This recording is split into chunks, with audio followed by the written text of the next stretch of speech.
Welcome to another episode of Tell It Like It Is. I'm your host, Morris Man, and my co-host. Joseph Spencer. And today we're going to do a special segment because we were scheduled to do the Bill Cosby scandal, but we've had a lot of people send us emails as far as could you please touch on the Michael Brown incident in Ferguson. And for all of you who don't know, and I'm sure everybody out there knows, Michael Ferguson was an 18-year-old young man in Ferguson, Missouri, and he had an altercation with a police officer, and when the smoke cleared, one was dead. Now, it's unfortunate that, you think about this and you say, wow, this all started because somebody was in the street. It wasn't that somebody was being apprehended for attempted murder or anything. They told him to get out of the street. They had words, and all of a sudden, it escalated to the point where someone got shot.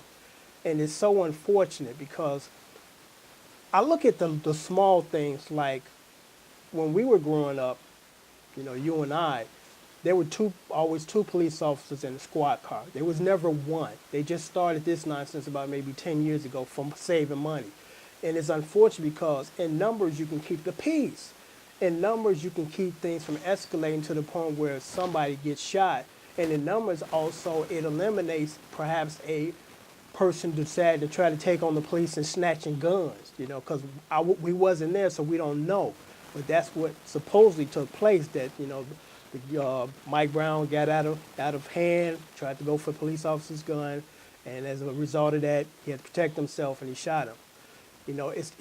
And I think about it, what Trayvon Martin, and we all know who Trayvon Martin was. He was murdered last year because of a guy that even wasn't a cop, trying to be a cop and, patrolling the area and picking out this guy.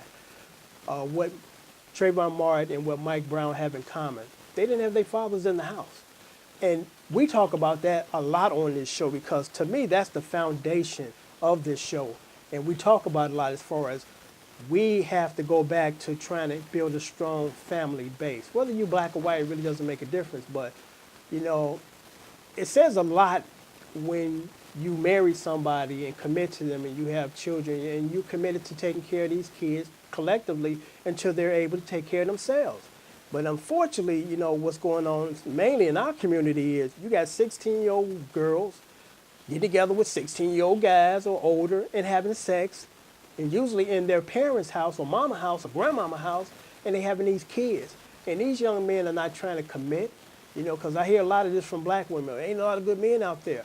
There are good men out there, but you need to stop sleeping with the bad ones and making babies. That's one of the problems, and nobody wants to talk about that or address that. But I know when you're 16, you don't make the best life decisions. That's why you should have mama and daddy in the house to keep you grounded. Because we know this, Mike Brown was not an angel. I think prior to that incident, he was, shoplifting and taking cigarettes out of a store. But he didn't deserve to be killed, by no means. And I believe, or we feel that the verdict was not just because that should have never escalated to the point where somebody got shot. I mean, it just should have never happened. It's just unfortunate that we live in a country now that these things happen. And I think what we have to do collectively as black people and brown people is we need to start unifying and getting things together, pulling it back together, because unfortunately we can't totally rely on the judicial system to help us, because the judicial system has failed us time and time again. Emmett Till, Trayvon Martin, Mike Brown, so until we start to take, I guess, ownership to say, hey, let's work on some things that will eliminate these incidents. Because we talked about it before as far as the dress code. And I started to notice, because as a black man, I got stories about, being pulled over for no reason, being harassed. But I started to realize this, that there's certain types of people, they bother more than other people. And I'm like, well, which type of people do I want to be? The ones that rarely get bothered or the ones that keep constantly getting bothered? And unfortunately, sometimes you got to make concessions to say, hey, I know these are my rights and I could do this because, it's legal to do it. But sometimes you got to say to yourself, is it worth it, to be harassed because you got a hood on your head, But unfortunately, these things happen and we need to kind of, be mindful of how we can change these incidents, turn it over to Joe and get some of your insights. The Michael Brown incident. I want to talk about what happened to me, but this kid is dead now. I went through the Emmett Till thing. I saw his corpse when I was a child. Yeah, I knew his mom. When I used to work at a grocery store, she used to come in every day and talk. That was in the 50s, and decade after decade, I've been seeing young black men slaughtered. Well, the stories they tell back in the really back in the 50s and 60s, black kid was dead. He was just dead. I think around the 70s and the 80s, they started getting this thrill thing out of little colored kids getting killed.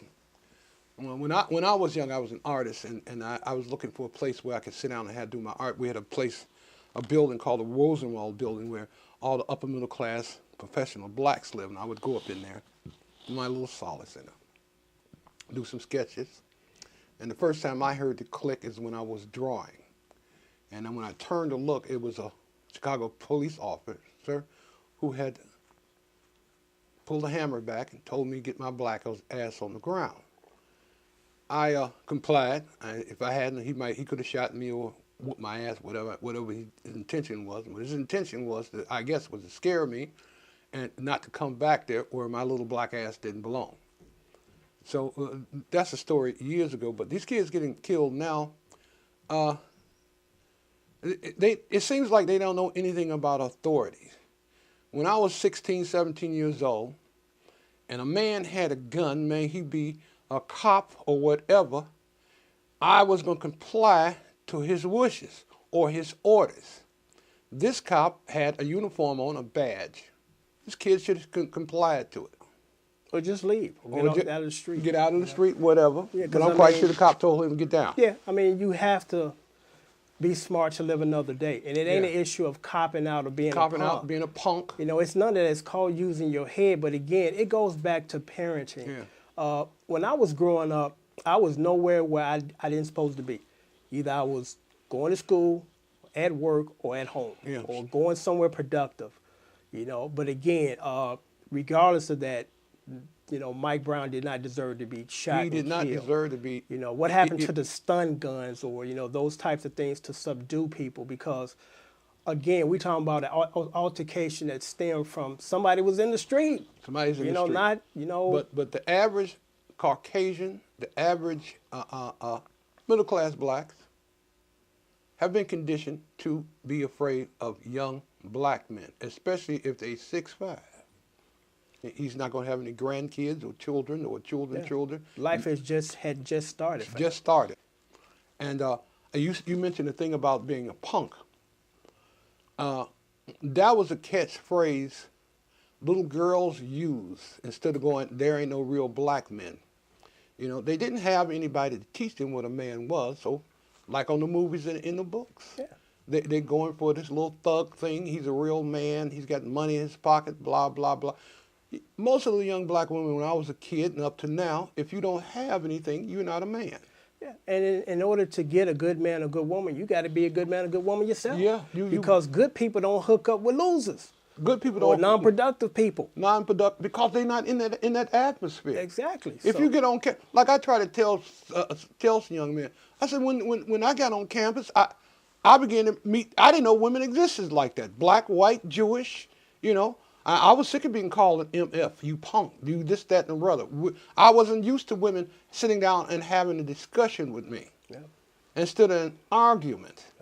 But I see our productive system, because we're not going to make this long, because, this is something that we could talk about literally all day. All day. But it's, again, unfortunate that, this young man lost his life. And like I said, and I stress, because this is why we even started this show, to educate young folks as far as not make mistakes that some of their peers made, or should I say their elders made, because there's some things that could just be totally headed off, and I'm going to say this and then I'm going to sign off. We need to bring back the family unit again.